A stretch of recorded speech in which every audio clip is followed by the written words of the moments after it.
में है। National dairy development board के साथ पे एमओयू होना है और संबंधित अधिकारी भी इस बैठक में शामिल होंगे। तो लखनऊ में मुख्यमंत्री योगी आदित्यनाथ के आज कई सारे कार्यक्रम होने वाले हैं और कई सारे कार्यक्रम में सीएम शामिल होंगे और साथ ही आज एक बेहद महत्वपूर्ण एमओयू भी साइन होना है, जिससे कई सारे लोगों को फायदा तो होगा ही, साथ ही कई लोगों को रोजगार भी मिलेगा।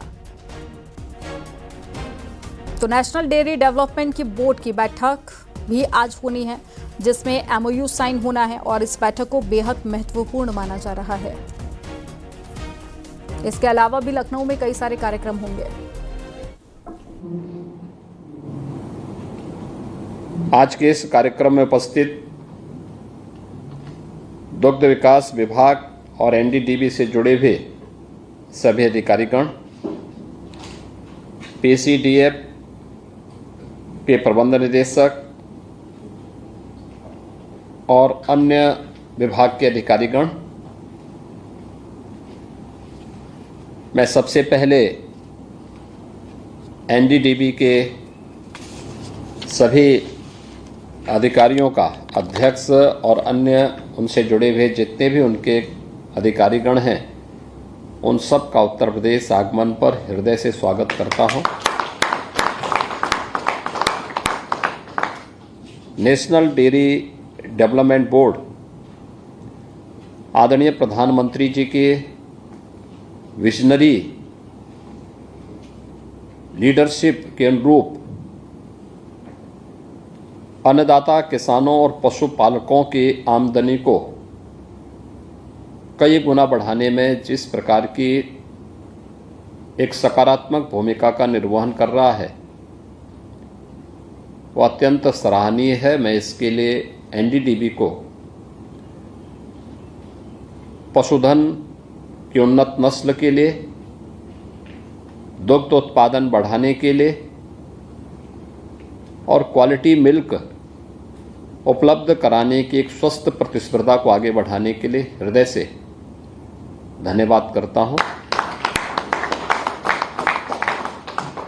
एनडीडीबी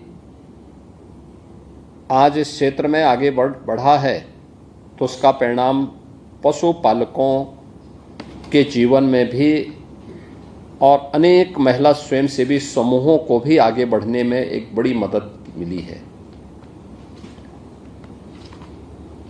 उत्तर प्रदेश उसका एक उदाहरण है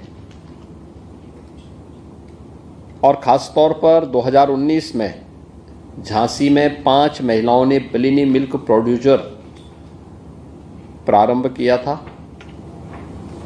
एनडीडीबी के सहयोग से, और आज वह बुंदेलखंड का सबसे बड़ा मिल्क प्रोड्यूसर बन चुका है, जिसमें हजारों महिलाएं जुड़ करके स्वावलंबन का एक नया मॉडल बनी है। ऐसे ही आगरा में, गोरखपुर में, काशी में और अन्य स्थानों में मिल्क प्रोड्यूसर के माध्यम से महिलाएं आमदनी कमाने के साथ साथ स्वावलंबन का एक नया उदाहरण प्रस्तुत कर रही हैं। उत्तर प्रदेश जैसे राज्य में जहां पर अनंत संभावनाएं पहले से छुपी हुई हैं, कृषि और कृषि से जुड़े हुए सेक्टर में,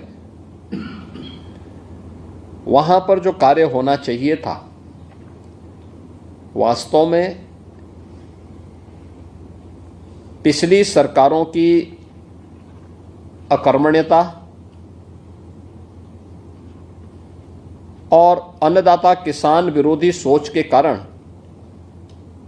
वो आगे नहीं बढ़ पा रही थी। योजना बनती थी बंदर बांट करने के लिए,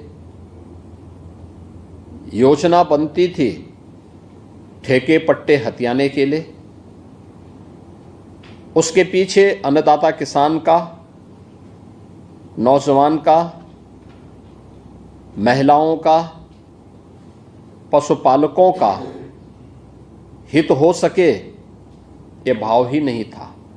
और यही कारण था कि जिस राज्य में कृषि सेक्टर में अनंत संभावनाएं थीं, वह राज्य धीरे धीरे करके बदहाल होता गया। लगातार किसान आत्महत्या करने लग गया। पशुपालक अपने पशुधन से एक प्रकार से उसने वैराग्य सा धारण कर लिया था। लेकिन 2014 के बाद देश के अंदर समग्र विकास की जिस अवधारणा को प्रधानमंत्री मोदी जी ने आगे बढ़ाया, आज वह जमीनी धरातल पर देश के अंदर भी देखने को मिल रहा है और उत्तर प्रदेश के अन्नदाता किसानों के जीवन में हुए परिवर्तन के माध्यम से भी हम देख सकते हैं। आज हमारा अन्नदाता किसान खुशहाल है। आज वो आत्महत्या नहीं करता, पलायन नहीं करता।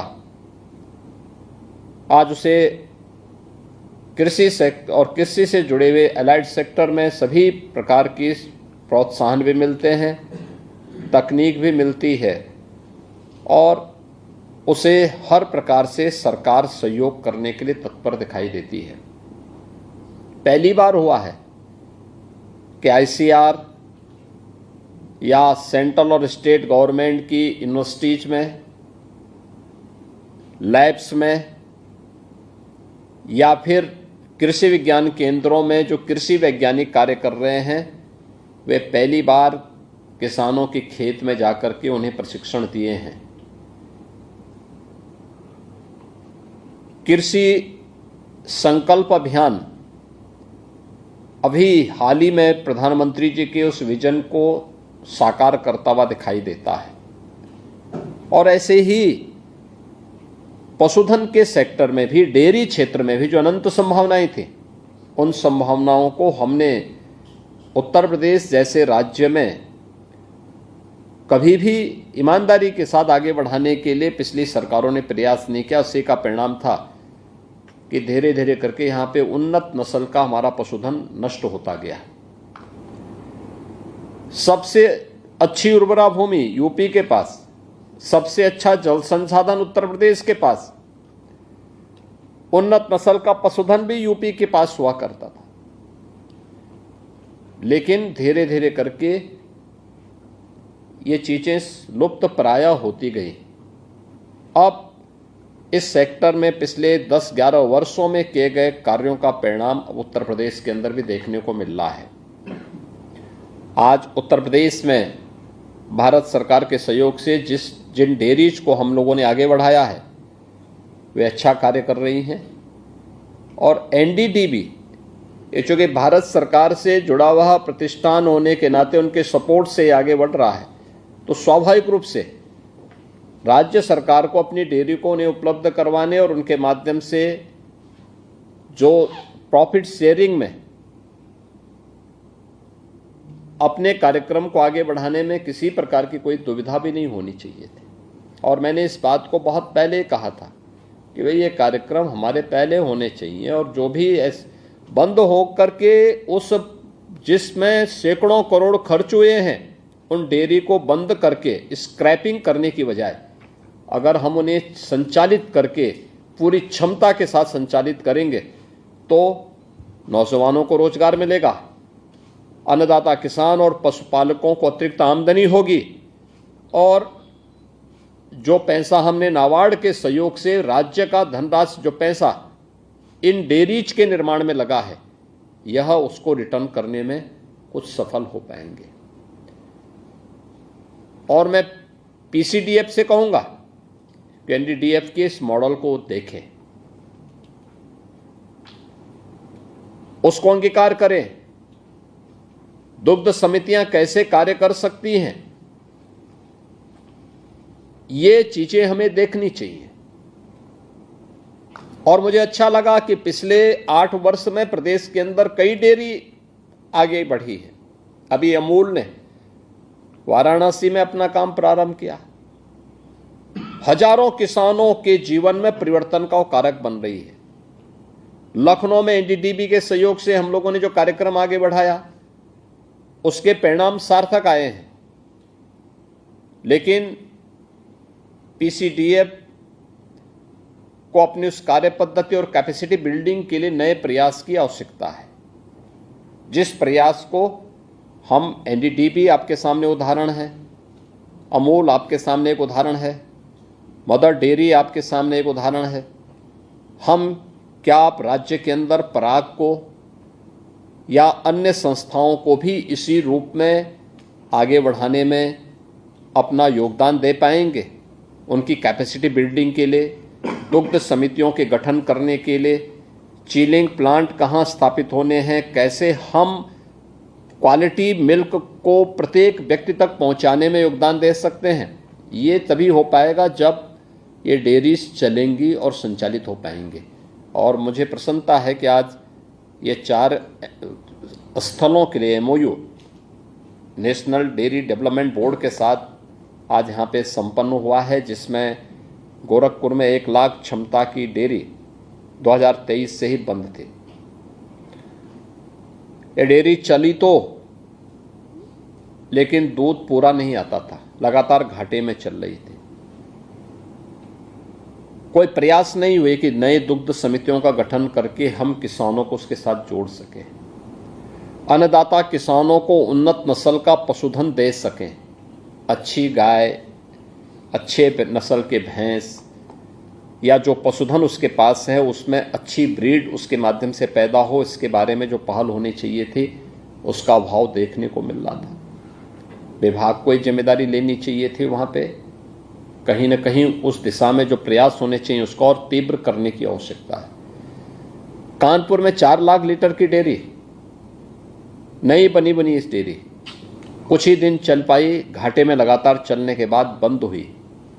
आज उसको फिर से रिवाइव करके एनडीडीबी उसको आगे बढ़ाएगी।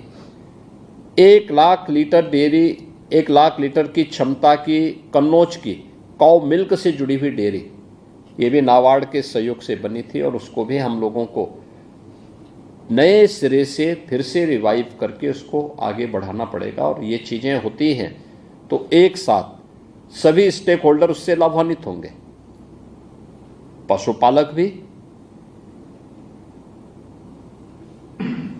महिला स्वयंसेवी समूह और दुग्ध उत्पादक समितियां भी। इसके साथ ही जो यूथ उससे सर्विस पाएगा, नौकरी पाएगा या वहाँ काम पाएगा, उन युवकों के बारे में भी उनको भी काम मिलेगा वहाँ पे। और एक नया माहौल प्रदेश के अंदर एग्रीकल्चर के फील्ड में जो प्रधानमंत्री जी का विजन है, किसानों की आमदनी को या पशुपालकों की आमदनी को कई गुना बढ़ाने के लिए ये चीज़ें भी होंगी।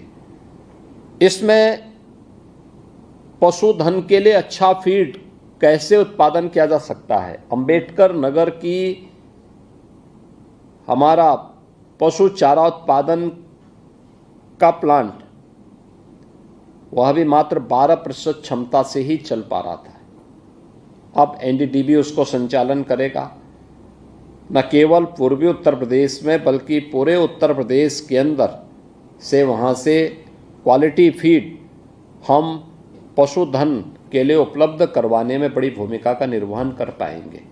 और मुझे लगता है कि इस मामले में जो बातें यहाँ पर एनडीडीबी ने अपनी बातें जो यहाँ पर कही हैं, खासतौर पर जिन चीज़ों को लेकर के ये डेयरियाँ यहाँ पर प्रदेश के अंदर हमारी ये चीज़ें काम कर रही थी, एमओयू की जो शर्तें हैं बहुत स्पष्ट हैं और उस स्पष्ट शर्त के साथ इन चीज़ों को लेकर के कि जिसमें लीज रेंट के साथ साथ यहाँ पर प्रॉफिट शेयरिंग भी 50-50% के साथ एनडीडीबी इनको संचालन करने की दिशा में आगे बढ़ रही है।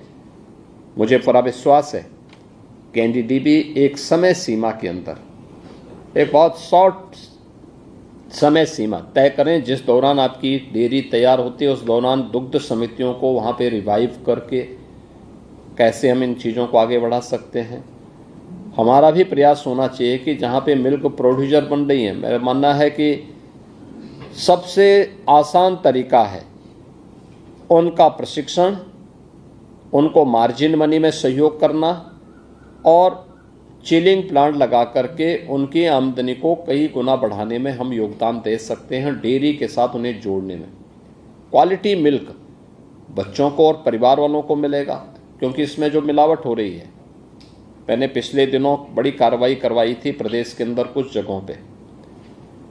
पशुधन है नहीं, लेकिन खोआ बनाया जा रहा है, पनीर बेचा जा रहा है, टनों टन, ये सब फर्जी है। लोगों के यानी जन स्वास्थ्य के साथ खिलवाड़ किया जा रहा है। कार्रवाई हुई है और मुझे लगता है कि एक तरफ हमें क्वालिटी मिल्क प्रोडक्ट उपलब्ध करवाने के लिए प्रोत्साहित करने चाहिए, लेकिन दूसरी तरफ मिलावटखोरों के खिलाफ भी सख्त कार्रवाई करने के लिए तैयारी रखनी चाहिए। आज का यह अवसर इस दिशा में उत्तर प्रदेश के डेयरी सेक्टर की दिशा में एक महत्वपूर्ण कदम है। एनडीटीबी ने आज एक साथ इन चारों महत्वपूर्ण 3 डेयरी और एक चारा उत्पादन के प्लांट के बारे में अपना एमओयू यहाँ पे किया है और मैं विश्वास करूँगा कि इस दौरान जब तक वह इन यूनिट को रिवाइव करता है, एक शॉर्ट पीरियड होना चाहिए, उस शॉर्ट पीरियड के अंदर इसको रिवाइव करने और इस दौरान दुग्ध समितियों को सक्रिय करके कैसे कर्मचारियों की कैपेसिटी बिल्डिंग को भी तेजी से आगे बढ़ाने के लिए उनके पास अनुभव है, उनके पास इसका एक लंबा जो है अनुभव का लाभ यहाँ पर प्राप्त होगा और मुझे अच्छा लगेगा कि ये चीज़ें फिर से प्रारंभ होती हैं और अपनी फुल स्ट्रेंथ के साथ चलती हैं। दुग्ध कलेक्शन उतना होता है तो वहाँ पर उन क्षेत्रों में जा कर के उस डेयरी के साथ जुड़े हुए जो लोग होंगे, समितियाँ होंगी, इनके साथ संवाद बनाने में मुझे भी और हमारे मंत्री को भी प्रसन्नता होगी। मैं एक बार फिर से आज के इस एमओयू के लिए एनडीटीबी को, पशुधन विभाग को, उत्तर प्रदेश डेयरी सेक्टर को भी हृदय से धन्यवाद देता हूं और विश्वास करता हूं कि गति हमारी तेजी के साथ आगे बढ़नी चाहिए। आप सबके प्रति मैं एक बार फिर से हृदय से धन्यवाद देता हूं। माननीय मंत्री जी पशुपालन एवं दुग्ध विकास महोदय से अनुरोध करूंगा कि वे माननीय मुख्यमंत्री जी को स्मृति चिन्ह देकर।